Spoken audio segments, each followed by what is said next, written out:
A partir de este momento, estás sentado en la butaca de al lado. Con Miguel Cane.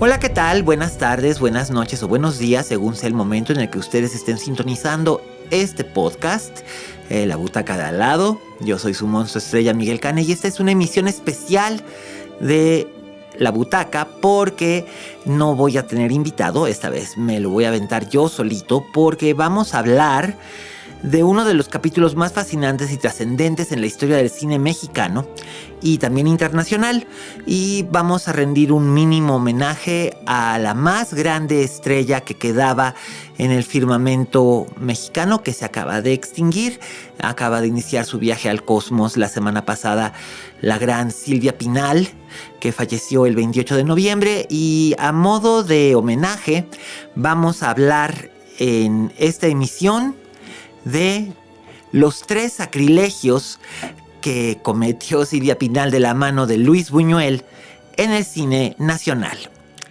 ¿A qué me refiero por 3 sacrilegios? Pues a 3 excelentes películas que se hicieron entre los años de 1961 y 1965, que mostraron a Silvia alrededor del mundo como una actriz extraordinaria, porque lo era probablemente la actriz más completa de su generación.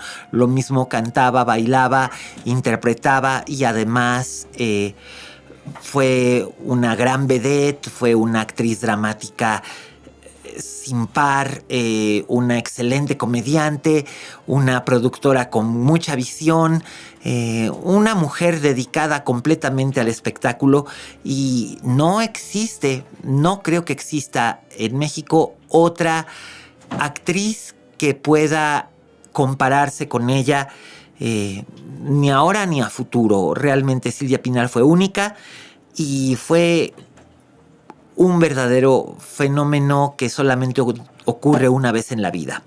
Y bueno, estas películas no solo marcaron un antes y un después en las carreras de Silvia y de Luis Buñuel, sino que también representaron un punto álgido en el cine de autor y en la historia cultural del siglo XX.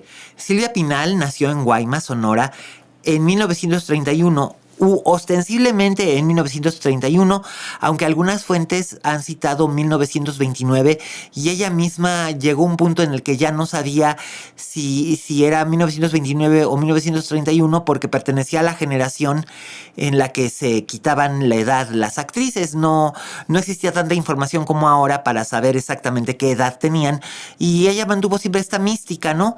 Y finalmente pues tampoco importaba. En realidad es irrelevante, pero Silvia nació en Guaymas, eso sí es cierto, en Guaymas, Sonora, y se hizo una estrella a finales de la década de 1940, actuando con grandes estrellas como Pedro Infante, como Cantinflas, como Tintán.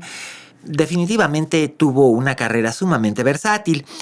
Y Luis Buñuel nació en Calanda, en España, en el año 1900, y es una figura esencial en la historia del cine internacional.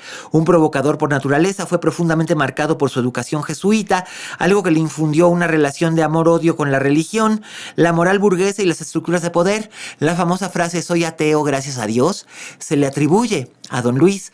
Fue algo muy curioso que él llegara a refugiarse huyendo de la Guerra Civil Española a México, y aquí fue donde estableció su residencia y realizó algunas de las películas más notables de su cinematografía.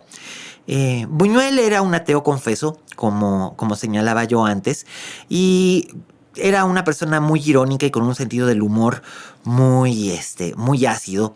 Entonces, que se conjuntaran 2 talentos tan disímbolos como el de Buñuel, como el de Silvia Pinal, realmente fue una ocasión extraordinaria, ¿no? Por lo mismo, que existan estas 3 películas que yo llamo los 3 sacrilegios, es realmente una verdadera hazaña, un hito en la historia de lo que es el cine en México. Las películas a las que me refiero, por supuesto, son Viridiana, El Ángel Exterminador y Simón del Desierto, Viridiana del año 1961, El Ángel del año 1962 y Simón del Desierto del año 1964. Estos 3 títulos desafiaron las normas de su tiempo, se burlaron de los principios sociales, burgueses y morales de la sociedad mexicana y en muchos sentidos siguen siendo igual de relevantes hoy en día que cuando se estrenaron. Así es que es realmente algo muy, muy notable. Buñuel había empezado a hacer películas en México en el año de 1950. Su primera película fue Gran Casino, con Jorge Negrete y Libertad Lamarque, que fue una película de encargo. A Buñuel esta película no le gustaba nada. Decía que había sido muy difícil para él trabajar con un palo que cantaba, es decir, Jorge Negrete. Decía que Jorge Negrete no podía actuar, que era un palo. Y bueno, de Libertad Lamarque se expresó todavía más feo porque dijo que era una vaca.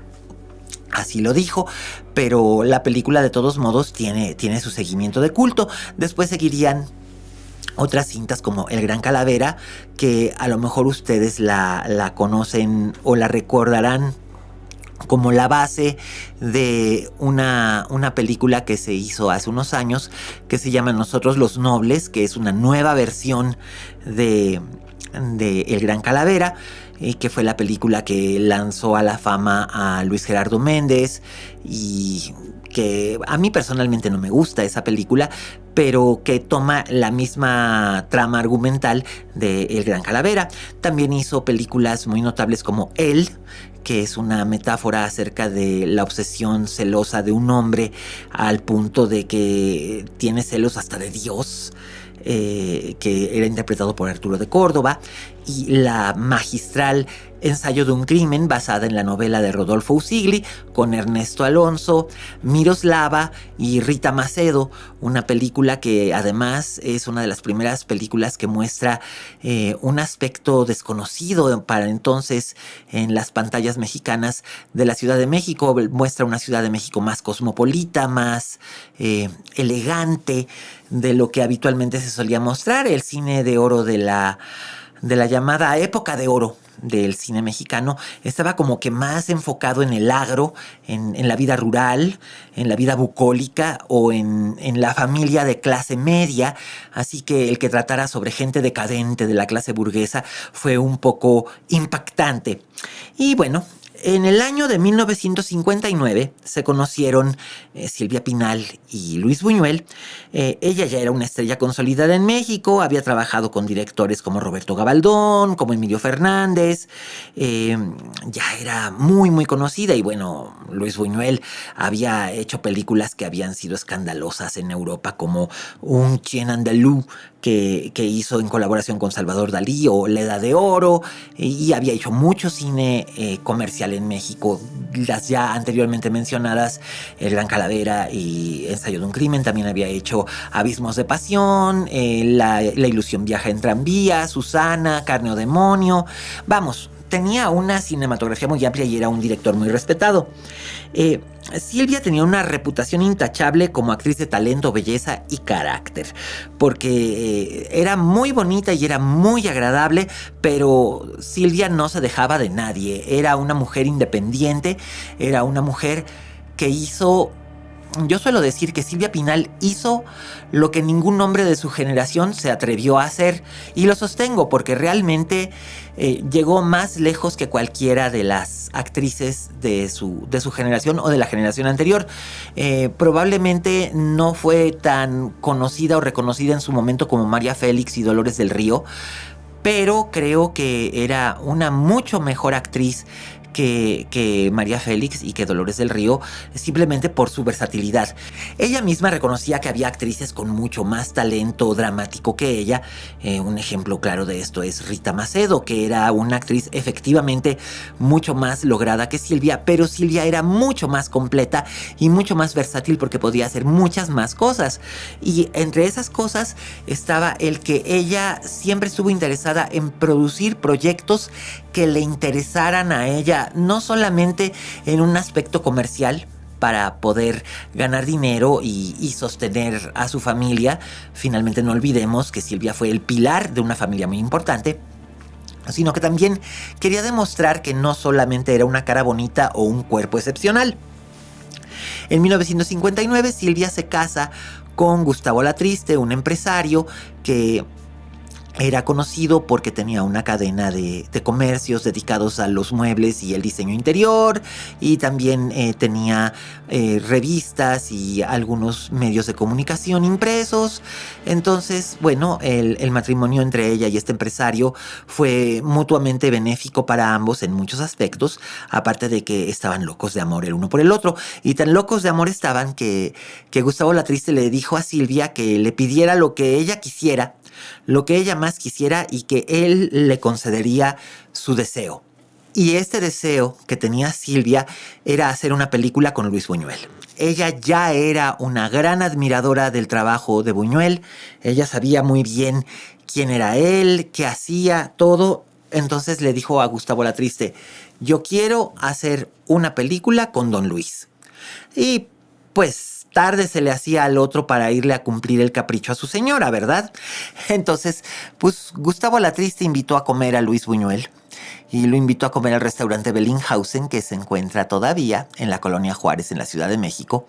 Y pues no se conocían de nada, entonces estuvieron presentes en esa comida Gustavo Alatriste, Silvia, Don Luis, su esposa Jean y algunos otros amigos, ¿no? Amigos que tenían en común. Y Gustavo Alatriste fue directo ahí al grano y le dijo a Don Luis: Don Luis, mi esposa, como usted bien sabe, es actriz, no es una improvisada, es una actriz con una carrera muy amplia, tiene más de 10 años de carrera y ella tiene el deseo de que usted la dirija en cine y yo quiero producir una película. Entonces Don Luis le dijo que lo iba a pensar, que agradecía que pensaran en él y que buscarían un proyecto. Y este proyecto resultó ser Viridiana, una adaptación de una novela de Benito Pérez Galdós, una novela del siglo XIX que Buñuel y el guionista Manuel Alejandro adaptaron al siglo XX, y que iba a ser una coproducción con España. Don Luis no había trabajado en España desde 1931, así que cuando le salió esta oportunidad, pensó que quería hacer esta historia, que la única forma en que se podía contar la historia de Viridiana era filmándose en España, aunque recordemos que en aquel entonces España se encontraba bajo la dictadura franquista, es decir, un gobierno ultraconservador y ultracatólico de ultraderecha, encabezado por el general Francisco Franco, quien había ganado la Guerra Civil Española y había restringido muchísimo las libertades individuales, había establecido una censura casi draconiana, que de eso hablaremos ahora un poco más adelante. Entonces era como que muy difícil que permitieran que alguien como Buñuel, que era de izquierdas, ateo, miembro del movimiento surrealista, crítico del gobierno franquista y demás, hiciera una película ya. Sin embargo, se movieron los hilos y con el capital que puso Gustavo Alatriste se pudo financiar el proyecto, y Buñuel pudo realizar lo que a él le interesaba, que era filmar Viridiana. ¿Por qué le interesaba filmar Viridiana? Porque anticlerical, como era Don Luis, le llamaba la atención esta historia que es acerca de una novicia que acaba renunciando a sus hábitos antes de tomar los votos. La historia es parecida a lo que vemos en pantalla en la película, pero la novela es diferente. El personaje de Viridiana pasa por muchos pesares y muchos sufrires. A Pérez Galdós le encantaba que sus personajes principales sufrieran mucho. Así que Buñuel decidió combinarla con un poco de sarcasmo, con un poco de maldad, malicia, porque tenía una gran malicia creativa y un gran ingenio. Y así fue como se fueron a España a filmar el Don Luis, Los a la Triste y Anexas. La película, encabezada por Silvia, tiene un elenco muy interesante. Lo completan el actor Francisco Rabal, que en aquel entonces era un galán muy en demanda, era un actor muy varonil, muy bien parecido, que después trabajaría con directores como Michelangelo Antonioni, y Fernando Rey, que posteriormente se convertiría en algo así como el alter ego de Buñuel en la última etapa de su carrera, puesto que trabajó con él en películas como El fantasma de la libertad, Ese oscuro objeto del deseo y la ganadora del Oscar, El discreto encanto de la burguesía. Bajo la dirección de Buñuel, Viridiana es una película que es muchas cosas al mismo tiempo. Es un melodrama, pero también una sátira y un ataque frontal contra los dogmas religiosos imperantes en España en esta época. Silvia interpreta a Viridiana, el personaje titular, una joven novicia quien está a punto de tomar los votos en un convento para hacerse monja de clausura, y recibe una invitación por parte de su tío, don Jaime, interpretado por Fernando Rey, para visitarla antes de que ella ya se encierre como monja, ¿no? Ella no siente deseos de visitarle porque en realidad no conoce bien a su tío, no siente mayor afecto por él. Pero como él fue el que se encargó de pagar toda su educación desde que ella era una niña y quedó huérfana, pues no le queda de otra más que acudir a la finca de su tío para despedirse de él. Estando allá, su tío le comunica que él tiene un hijo que tuvo fuera del matrimonio, al que no conoce, que se llama Jorge, que es el personaje que interpreta Francisco Rabal, y que ha pensado en que va a heredarle sus tierras a este hombre. Viridiana le dice que será lo mejor, pero lo que Viridiana ignora es que su tío tiene una obsesión con ella que se le forma cuando la ve llegar a la finca, porque Viridiana es exactamente idéntica a la esposa difunta de don Jaime. Entonces, aquí lo que sucede es que don Jaime recurre a distintas triquiñuelas y argucias muy malas, muy crueles, para persuadir a Viridiana de quedarse en la finca con él. Y todos estos eventos, algunos trágicos, otros grotescos y algunos a menudo cómicos, culminan en una escena paródica que representa la última cena, que es una de las escenas más audaces y controversiales en la historia del cine y que provocó un escándalo. Fue un verdadero escándalo cuando la película se estrenó en el Festival de Cannes en 1961. Cuando salió esa escena, bueno, el Observatorio Romano, que era es el periódico de la Ciudad del Vaticano y que, digamos, es del que la Liga de la Decencia, este movimiento que existía para la censura en el cine y en la televisión y en la música, se tomaba muy en serio lo que decían. Rápidamente pidieron que la película fuera suprimida.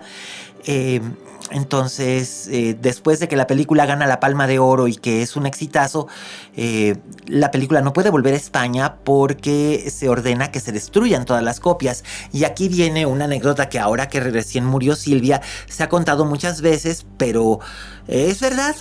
Lo que ocurrió fue que cuando vieron Gustavo la Triste y Silvia que la película iba a ser destruida, lo que decidieron fue sacar 2 copias de la película escondidas en su equipaje y salieron de Francia para volar directamente a México con las películas escondidas en su equipaje de mano. Y Silvia decía, bueno, si me pescan en la aduana pasando material prohibido, no quiero ni pensar qué es lo que va a ocurrir. No pasó finalmente nada y la película se salvó y es considerada no solamente la película española más célebre de todos los tiempos, sino que es una de las películas mexicanas, porque es una coproducción, una de las películas mexicanas más célebres de todos los tiempos. Aunque el rodaje de Viridiana fue, según cuentan, intenso, porque Buñuel era perfeccionista y muy meticuloso, era también un hombre que sabía de disfrutar del trabajo en el set. Silvia, por su parte, estaba encantada de trabajar con él, y a pesar de las diferencias abismales entre sus posturas filosóficas, se cayeron bien, entonces se llevaban de a cuartos. La verdad, cayeron muy bien. La película fue un éxito, ganó premios, ganó mucho dinero, estuvieron muy felices. Posteriormente, Silvia y Alatriste tuvieron una hija a la que don Luis, que era ateo, accedió a llevar a la pila bautismal y la niña se llamó Viridiana, que sería la actriz Viridiana Alatriste, quien trágicamente falleció en octubre de 1982 en un accidente automovilístico a los 19 años de edad. El éxito de Viridiana llevaría a Buñuel y a La Pinal a colaborar de nuevo y buscaban qué podían hacer. Don Luis tenía un proyecto que se llamaba Los náufragos de la calle de la Providencia, que después le puso el título de El Ángel Exterminador. Era un guión que había trabajado junto con Luis Alcoriza y que lo había desarrollado con miras a ofrecérselo a financieros ingleses para poder realizarla en Londres. La idea que tenía don Luis era hacer la película en una residencia inglesa, hacerla en una locación inglesa, con actores ingleses, porque la mayoría de los personajes, la gran parte de los personajes son de origen aristócrata, son gente de la más alta burguesía, y él consideraba que el lugar en el mundo donde se preservaban todavía muchos de esos estratos y esas castas sociales de la aristocracia era Inglaterra. Pero por desgracia no pudo conseguir la financiación que necesitaba, y Gustavo Alatriste y Silvia leyeron el guión y dijeron que querían hacerlo. Don Luis le dijo a Silvia: pero Silvia, yo no tengo aquí un papel para usted. Es un ensamble, no voy a tener una protagonista, no hay una estrella que sería el papel que usted podría representar. Silvia dijo que no le importaba, que le asignara cualquiera de los papeles femeninos que había en la película, y ella estaría encantada. Lo que a ella le importaba era que quería trabajar con él. Entonces, pues, mediante la intervención de Gustavo Alatriste, se hizo El Ángel Exterminador, que en vez de tener locaciones en Londres, tuvo sus locaciones en Polanco, en Avenida Homero, casi esquina con Edgar Allan Poe. Entre Edgar Allan Poe y Calderón de la Barca existía una mansión, un palacio, que era propiedad de Maximino Ávila Camacho, hermano del expresidente Manuel Ávila Camacho. Entonces ahí Buñuel decidió que esa era la locación ideal para sus náufragos, estas personas que después de una cena elegante para celebrar a una cantante de ópera que acaba de triunfar en Bellas Artes, se retiran a escuchar música en un salón y después no pueden salir de ahí. En esta película, Silvia interpreta el personaje de Leticia, alias la Valquiria, a quien desde el principio de la película señalan los demás personajes como una virgen, y que es la única de todas las mujeres que se encuentran ahí que aún mantiene ese estorbo. Elegante, con un vestido de noche hermoso, muy bien peinada y maquillada, Silvia tiene su primera escena en la que no tiene diálogos, pero tiene una acción muy contundente. Ella toma un cenicero de cristal cortado y lo arroja por una ventana, rompe un vidrio, y digamos es esos momentos surrealistas que le encantaban a don Luis, que no tienen ninguna clase de explicación, ¿no? Y ella se vuelve un personaje clave en un elenco que incluía a lo más selecto del teatro y del cine nacional en ese periodo. Estoy hablando de principios de los 60. En México incluía figurones como Ofelia Guilmain, Enrique Rambal y su esposa Lucy Gallardo, Claudio Brook, Augusto Benedico, la actriz argentina Berta Moss, José Baviera, Víctor Junco, Patricia Morán, el actor Luis Beristain, que falleció al poco tiempo de este rodaje. Un gran quién es quién y qué es qué del cine nacional. De hecho, es el debut en cine de la maravillosa Jacqueline Andere, que posteriormente se convirtió no solamente en una estrella de cine y en una reconocida actriz de teatro, también se convirtió en reina de la televisión. Y créanme, durar tantos años como reina de la televisión no es una cosa fácil. Y aquí Jacqueline Andere era una mujer muy jovencita, tenía 22 años, una cosa por el estilo. Hace el papel de la esposa de un director de orquesta que es muchos años mayor que ella y es un personaje, digamos, inocente que va sucumbiendo al pánico y la histeria como todos los demás. Los personajes a lo largo de los días se enfrentan al hambre, la locura y la desesperación, revelando sus verdaderas naturalezas en el proceso, aderezadas por alucinaciones muy al estilo buñuelesco. Una de las características más notables del Ángel Exterminador es su estructura circular, algo que Buñuel utilizó para reforzar la idea de que la humanidad está atrapada en ciclos interminables de hipocresía y autoengaño. La película es a la vez absurda y perturbadora, que también hilarante y desconcertante. Ciertamente es una película de horror, es un horror inexplicable, no sabemos cuál es su causa, no sabemos qué lo provoca, no sabemos cómo se disuelve, no sabemos qué hacer si regresa.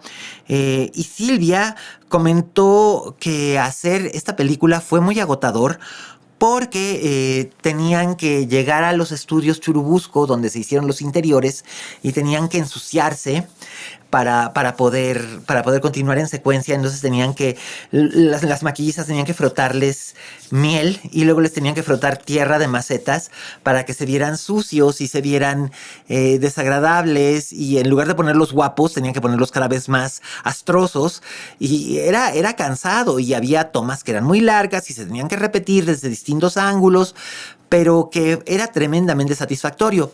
Durante este rodaje, una anécdota interesante es que Javier Loyá, uno de los actores que participaba en la cinta, invitó a Marilyn Monroe, que era amiga suya y estaba de visita en la Ciudad de México, a que fuera a visitar el rodaje.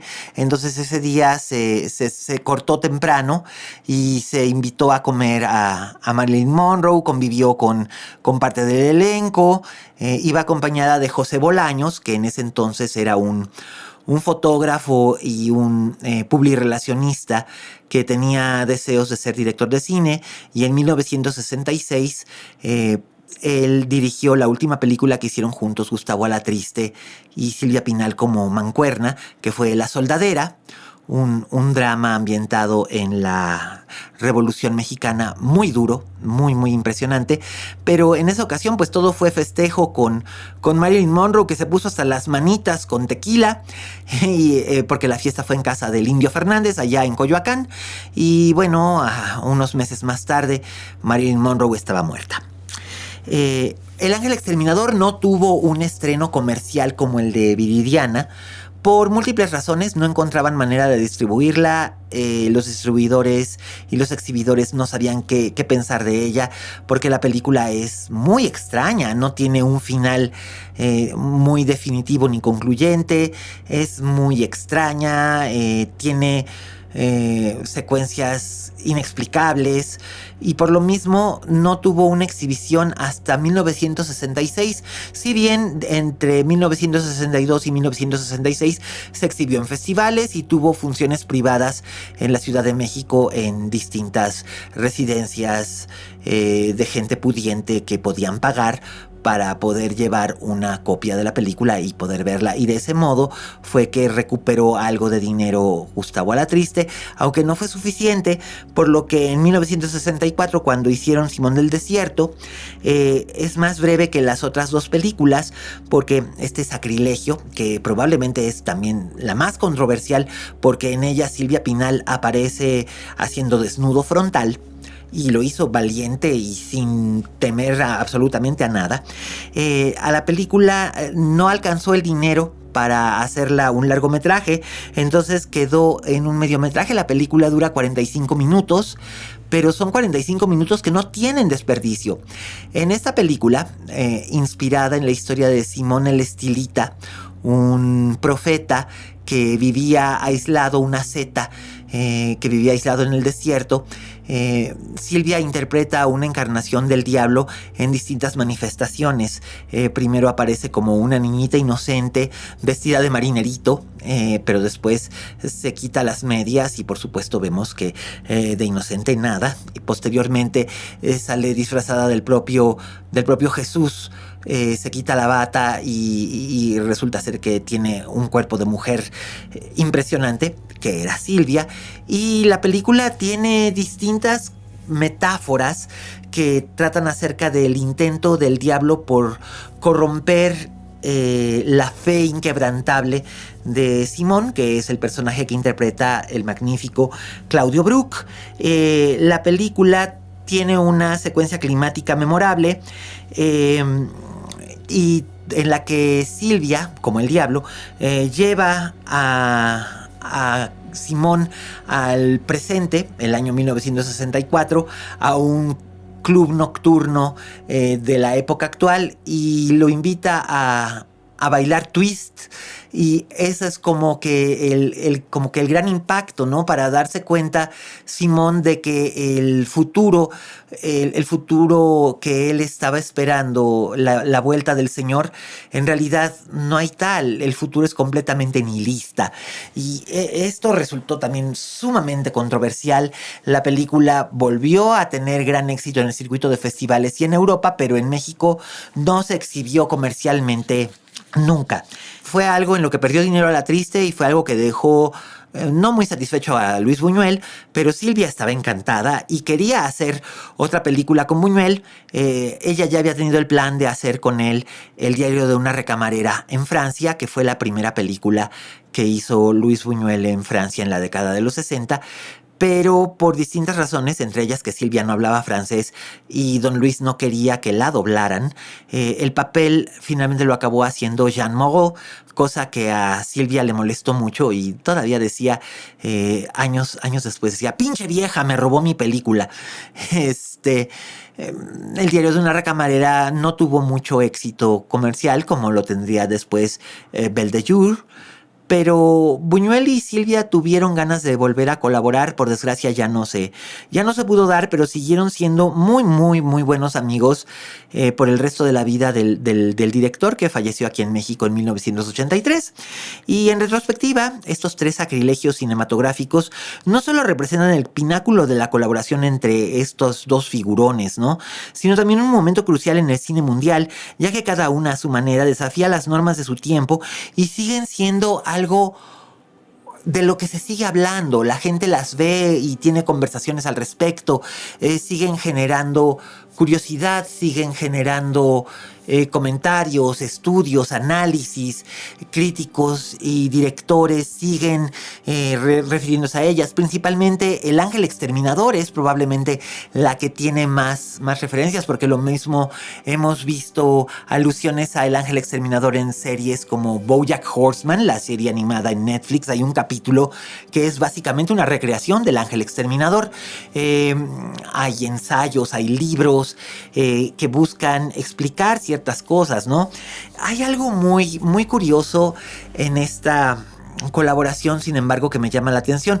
Don Luis, como señalaba yo antes, era ateo, recalcitrante, muy irreverente para con la iglesia, muy anticlerical, y Silvia siempre se reconoció a sí misma como una mujer de fe, una católica desde su infancia y muy guadalupana. Muy, muy guadalupana. Ella tenía fe en los santos, ella tenía fe en San Judas Tadeo, en la Virgen de Guadalupe, tenía fe en el Dios católico, iba a misa, digamos que siguió lo más apegado posible los preceptos de la religión católica, aunque se hubiera divorciado varias veces. No le importaba. Ella, digamos que seguía practicando lo que había aprendido de niña. Y esto no provocó ningún choque entre ellos, sino que sirvió de alguna manera para darle un matiz especial a sus colaboraciones en cine. Por lo mismo, Silvia siempre habló con cariño y admiración de don Luis. En varias entrevistas decía que trabajar con él fue un privilegio y que aunque a veces acababan como que diciéndose de cosas no era por cuestiones personales, sino de trabajo. Sus desacuerdos eran parte del proceso creativo y ella aprendió muchísimo de él y lo aplicó en otras actuaciones. Por lo mismo, después participó en películas como Divinas Palabras o Las Mariposas Disecadas o Pubis Angelical, películas arriesgadas que uno no hubiera imaginado que podían haber formado parte de la cinematografía de una actriz que tenía un cuerpo de trabajo tan popular y tan bien aceptado y tan convencional. Esta es la palabra, no es un peyorativo, es en realidad lo que era una presencia convencional en un país que tenía gustos cinematográficos convencionales, y Silvia siempre encontraba la manera como de romper un poco eso y poder trabajar con directores como Samuel Fuller, por ejemplo, un director renegado estadounidense. Ella se dio el lujo de rechazar Hollywood porque no le gustaban los papeles que le ofrecían, pero con Samuel Fuller sí hizo una película de aventuras, porque ella quería trabajar con él, porque a ella le gustaron las películas que él hacía, que eran películas completamente antisistema y anticonvencionales, lo cual quiere decir que, aunque usted no lo crea, Silvia Pinal era una excelente cinéfila y sí le sabía a este negocio. Así que ahí lo tienen ustedes. Buñuel siempre se refirió a Silvia como una actriz valiente, dispuesta a arriesgarse y explorar territorios desconocidos, algo que no todas las actrices estaban dispuestas a hacer. Por ejemplo, en Nazarín, Luis Buñuel tuvo muchos problemas con Marga López porque Marga López no acababa de soltarse para hacer su interpretación de una de las dos prostitutas. La otra era Rita Macedo, con quien Buñuel trabajaba felizmente, se entendían muy bien. Él decía que Rita era la mejor actriz de su generación, lo cual yo también coincido. Literalmente creo que era espléndida. Y Marga López como que no podía soltarse de su imagen de mujer abnegada o de mujer buena, que era lo que había venido haciendo los últimos 10 años en el cine, ¿no? Entonces Buñuel no se arrepintió de llevarla en Nazarín porque le servía para lo que quería contar, pero pensó que, de haber sabido que tenía tanto interés Silvia, también la hubiera llevado en Nazarín, que se realizó un par de años antes de Viridiana. Hoy, mientras recordamos a Silvia Pinal, es imposible no pensar en el impacto duradero de su colaboración con Luis Buñuel. Fue un auténtico parteaguas y juntos crearon arte que trasciende fronteras, idiomas y generaciones. Son películas que todavía se siguen viendo, aunque muchas películas de Silvia Pinal, e hizo más de 100, podrían pasar al olvido. Algunas son olvidables, otras no. Hay algo que es muy importante.